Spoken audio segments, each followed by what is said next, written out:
This card pulled for you is from The Fairy Forest, an oracle of the wild green world by Lucy Cavendish.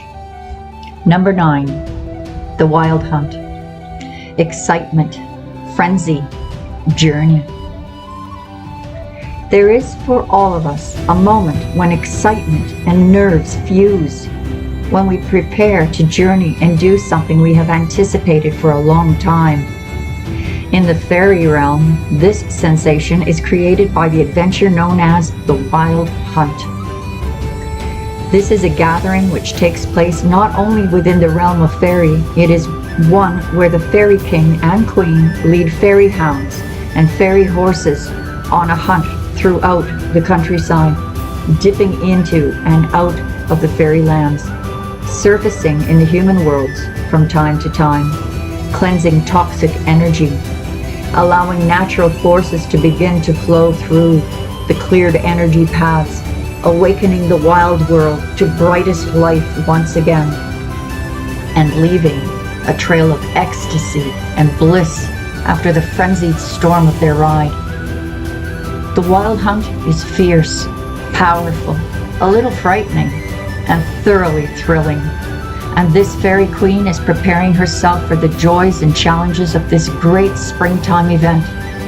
So too, you need to prepare yourself for some chaos, a wild time when change tears through and upends all the order you have attached yourself to. You may need to pack, travel, find ways to move quickly. Stop planning and organizing for a moment and just go on an immensely enjoyable ride of your life. The time coming for you is delirious in its excitement, and you fear this loss of control and order. But truly, it will refresh you, just as it sears the very edges of your nerves. Dress up, show up, and prepare to be amazed.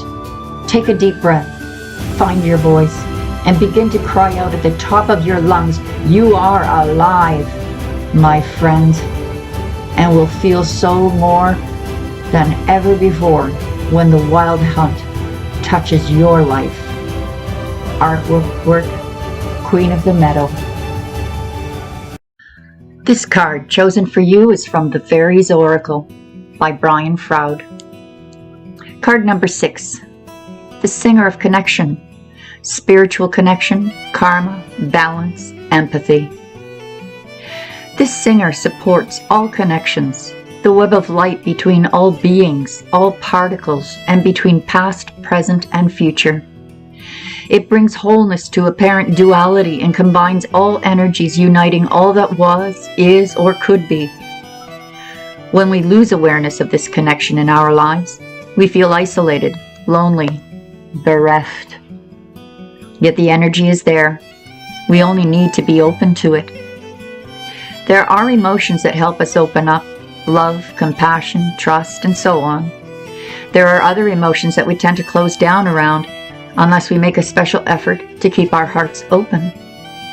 As you can probably guess, these emotions are feelings such as jealousy, anger, fear, grief, and others of similarly painful nature. Yet sometimes these very emotions, when carried to an extreme, cause us to break down and then break through to the song of ecstasy.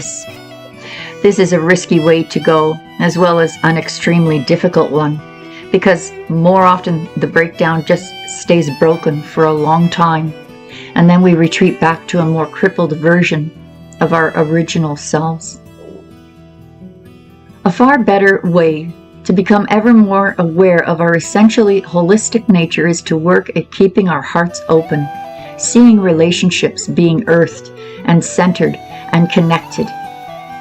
In a meditation, someone, and I suspect it was this singer, asked me to let go of all of my defenses. I argued that surely we needed defenses in this world in order to survive. I was firmly but lovingly told, it is only by letting go of all your defenses that you become invulnerable. That gave me such a strong shock of recognizing the rightness of it that I couldn't even breathe for a moment.